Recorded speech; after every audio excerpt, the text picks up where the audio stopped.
Hi there, happy Saturday. Welcome to our Herbal Ally Post of the Week with me, Julia Lyons from Meadow Sweet Healing.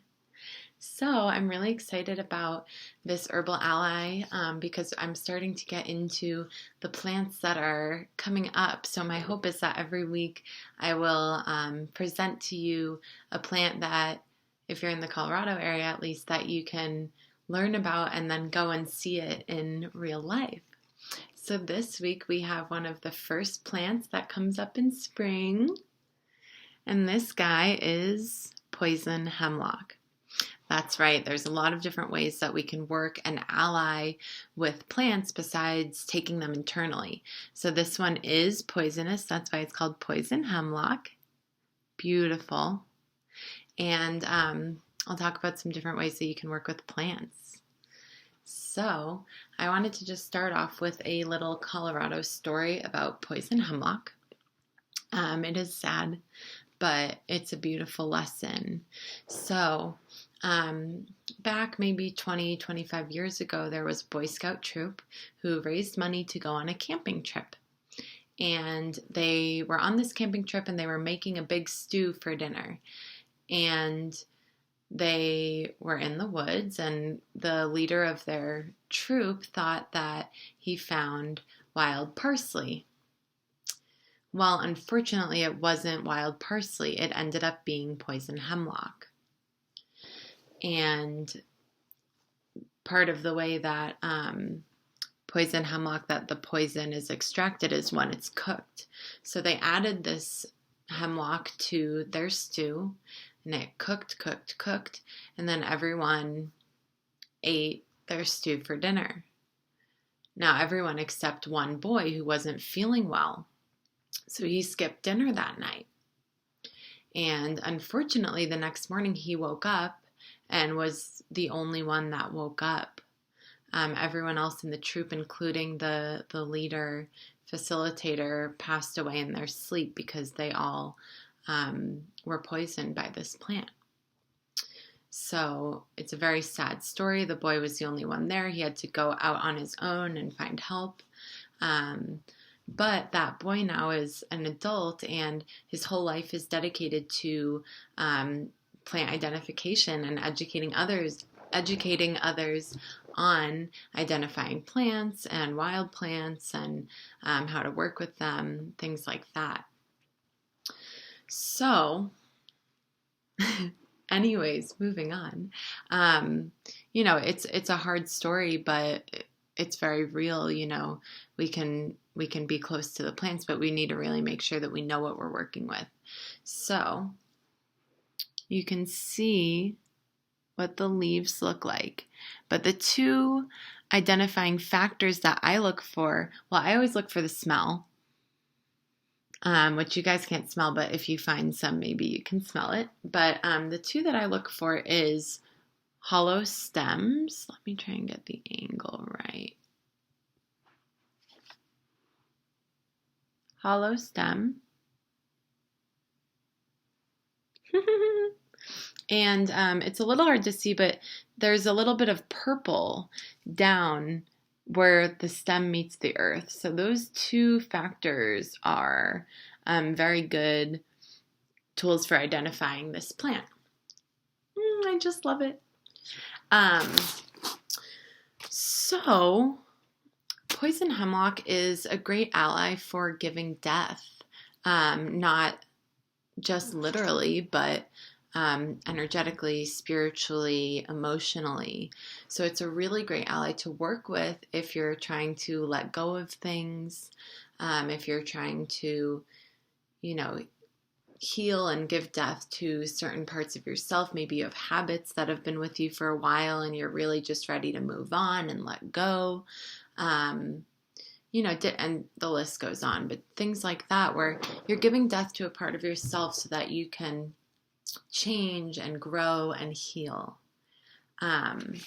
So a few ways that I love working with this plant, with poison hemlock, is by using it as an aromatic. So I usually just take a little bit off and you rub and caress the leaves between your fingers, and that gets the fragrant essential oils out so that you can smell them. And I just like to take a few breaths, breathing in that fresh smell and welcoming the spirit into my space and into my body energetically. It's so nice. So I do use poison hemlock in my healing sessions as an aromatic in that way, and also for plant brushings. Plant brushings are one of my favorite things in the world. And so you can do them to yourself, you can do them to others, and it's going to look different every time. But I'll just kind of demo. And so right now I'm just kind of hooking up with my helping spirits. So just shaking the plants until I kind of get into that altered state. Some people use a rattle for this or drumming. But once I feel like I've kind of hooked up, and then I'd start brushing. So usually I'm doing this to a client, but it's nice to do it to yourself too, little self-healing. And then you're just intuitive about it. You usually go from sky to earth, brushing things down. You can do it in the auric field out around the body, or you can go directly on the body. Sometimes it's more of a pushing and scrubbing off. Sometimes it's a hitting or, a little bit of a swat. But you really just want to be intuitive. If you're guided to stay in one area, maybe you just need to push the plants in and breathe into them. But just be intuitive about it for where you need to go, how long you need to stay. And this is a great way to cleanse yourself of energy that's not yours, or if you're working with something that, like I said before, you're trying to let go of and heal and move forward from. These plants can really be really, really helpful for that. So that's a little plant brushing demo. Hemlock is a really famous plant. In Denver, they had, I think it's still around, but they have a group of people who believe that it is their right to choose when they live and when they die. And so, they believe, they don't really call it suicide. They believe it's like them choosing how their life is. And they're called the Hemlock Society. So that's kind of another way that hemlock in history has come up and been around and supported people on their paths. And it's really beautiful. Well, I also wanted to just discuss, that you can work with this, for plant brushings with aromatics, but it's also a great plant to journey with. So if you do shamanic journeys or drum journeys, you can partner with hemlock to help you receive guidance or help you heal and let things go.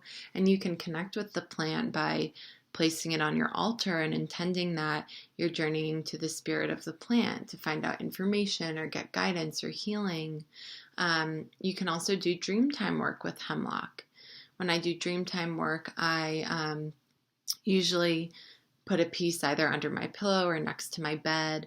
I usually make a little altar of some way, and just kind of connect with the plant before going to bed, and just inviting my helping spirits in and saying, I want to learn from this plant.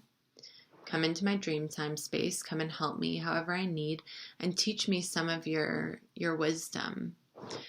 So doing work in your dreamtime space is a really beautiful way to just commune directly with the plant. I wish you all could smell this.